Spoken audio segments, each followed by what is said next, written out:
मी सुद्धा अपवाद नाही. आणि आपले सगळे प्रमुख अतिथी सगळ्यांना माहिती झालेत. आपला अनिरुद्ध नक्षत्र सगळेजण ऍक्टिव्ह सुद्धा आहेत.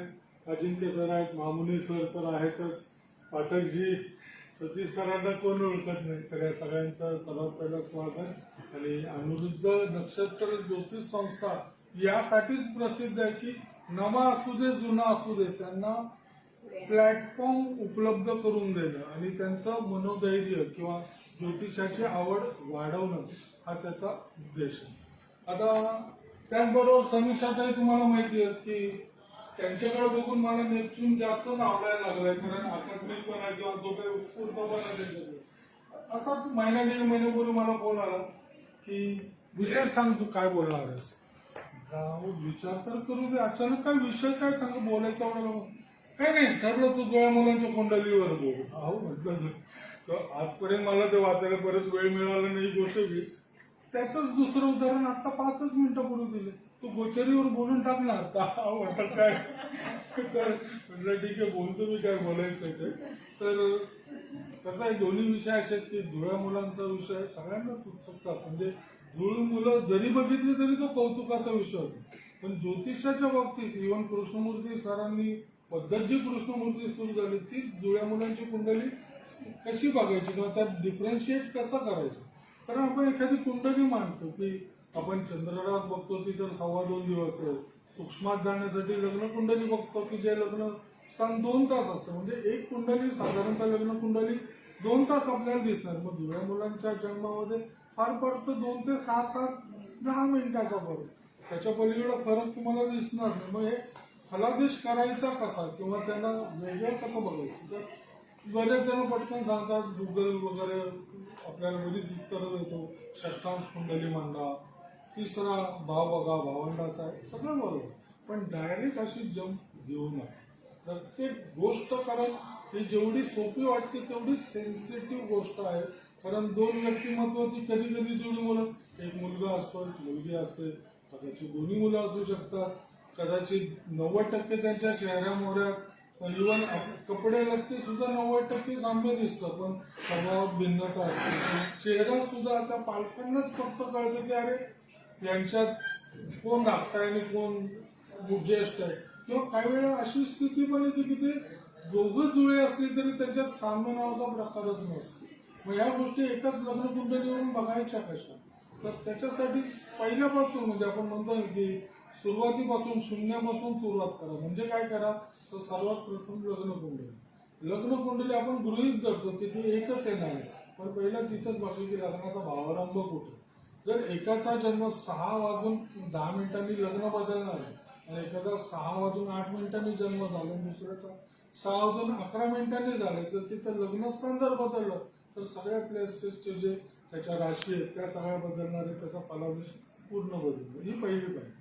मग त्याच्यानंतर त्याच्या नक्षत्राकडे की नक्षत्र कुठले नक्षत्राच्या संधीवर आहेत का. ही जर नक्षत्र जर बदललं असेल तर त्यानुसार सुद्धा फलादेश बदलू शकतो. कारण नक्षत्रावरून सुद्धा आपण आता नक्षत्र गोचरली जसं आपण म्हणतो की 3रं 5वं आणि 7वं नक्षत्र अनिष्ट मानतो किंवा त्याचा सिक्वेन्स सरांनी सुद्धा सांगितलं. तर तो फलादेश पहिल्या नक्षत्र जर बदलला असेल तर तिथून पुढचा फलादेश. इनफॅक्ट राशीचक्र आणि नक्षत्र चक्र जे आपण म्हणतो त्याची एकमेकांची सांगड आहे ऍक्च्युअली. म्हणजे हे जे 3रं 5वं 7वं नक्षत्र अनिष्ट मानतो तुम्ही नीट जर ऑब्झर्व केलं तर जे त्रिक स्थान आहेत 6वं 8वं आणि 12वं आणि यांनी सांगितले दुसरं स्थान जे मार्ग आहे त्याच्या भावारंभी तुम्ही जर बघितलं ना तर हीच सगळी 3रं 5वं आणि 7वं नक्षत्र दिसते.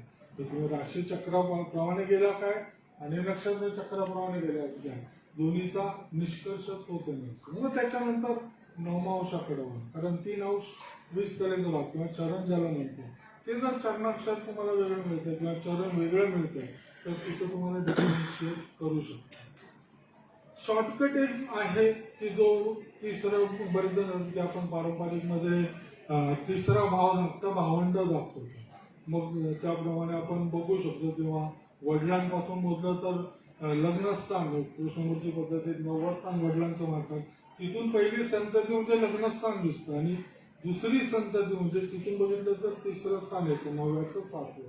तर त्या पद्धतीने बघावं. पण कसं होतं की हा माझ्या मते तरी शॉर्टकट आहे की त्याच्यावरून फळं येतात. त्याचं कारण हे झाली की कधी कधी फलादेश असा अचूक बसतो की आपल्यालाही कळायचं बंद होतो. म्हणून आपल्याला माहिती असतं की हे आपल्याला पटत नाही, पण फलादेश मात्र येतं.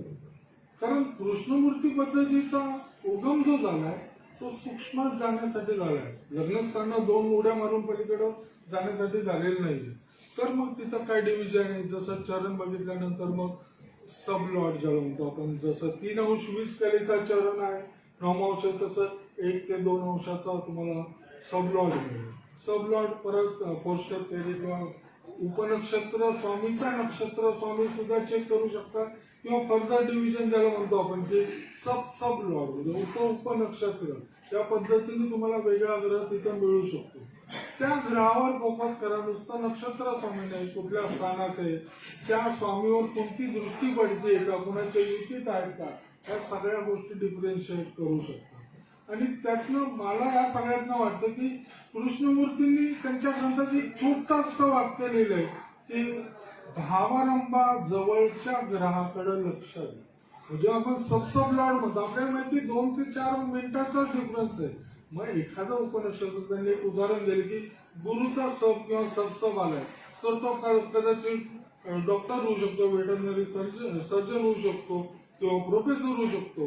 पण आपल्याला जर माहिती की 2 मिनिटांनी पुढे जन्म होणार तर शनीचा सब येणार, तिथं डिफरन्शिएट होतो, मग तो खाटीक सुद्धा होऊ शकतो. या गोष्टी लक्षात घेऊन तो जवळचा जो सब आहे, मला तरी असं वाटतं की तो स्वीकारून त्याचं परीक्षण कर की तो कुठं प्लेसिंग आहे त्याचं, तो कुठल्या नक्षत्रात आहे, तर उत्तर बरोबर